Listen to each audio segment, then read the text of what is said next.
آپ کے گھر پولیس آتی ہے، دروازہ کھولو، تلاشی لینی ہے۔ آپ پوچھتے ہیں سر سرچ وارنٹ کہاں ہے؟ پولیس جواب دیتی ہے ہمارے پاس سرچ وارنٹ نہیں ہے۔ اب بتائیے کہ ایسی صورت میں کیا آپ قانوناً انہیں روک سکتے ہیں؟ اگر آپ کا جواب ہاں ہے، ممکن ہے آپ خود قانون توڑ بیٹھے، اور اگر آپ کا جواب نہیں ہے تو تب بھی آپ غلط ہو سکتے ہیں۔ آخر سچ کیا ہے؟ میں ہوں ایڈوکیٹ ہائی کورٹ ملک عثمان ترین۔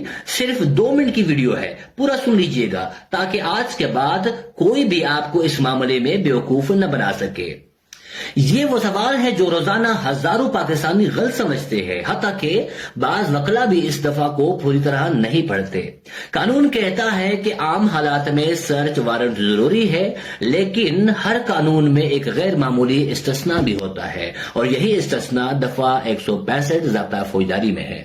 فرض کرے پولیس ایک قتل، اغوا یا منشیات کے مقدمے کی تفتیش کر رہی ہے، اسے اطلاع ملتی ہے کہ اہم ثبوت ایک گھر کے اندر موجود ہے، لیکن اگر وہ پہلے عدالت سے سرچ وارنٹ لینے جاتے ہیں تو اتنی دیر میں ثبوت جلایا جا سکتا ہے، چھپایا جا سکتا ہے یا ہمیشہ کے لیے ختم کیا جا سکتا ہے۔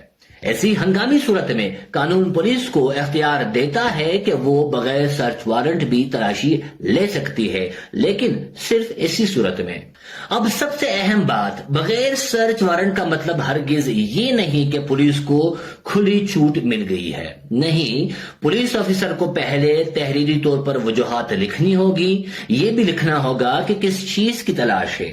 اگر بینک ریکارڈ چاہیے تو عدالت کی اجازت لازمی ہے، اور پوری کارروائی بعد میں مجسٹریٹ کے سامنے پیش کرنا بھی قانون کی ایک شرط ہے۔ اس لیے یاد رکھیے کہ دفعہ 165 پولیس کو طاقت ضرور دیتی ہے، لیکن اس طاقت کو قانون کی زنجیروں میں بھی باندھ دیا جاتا ہے۔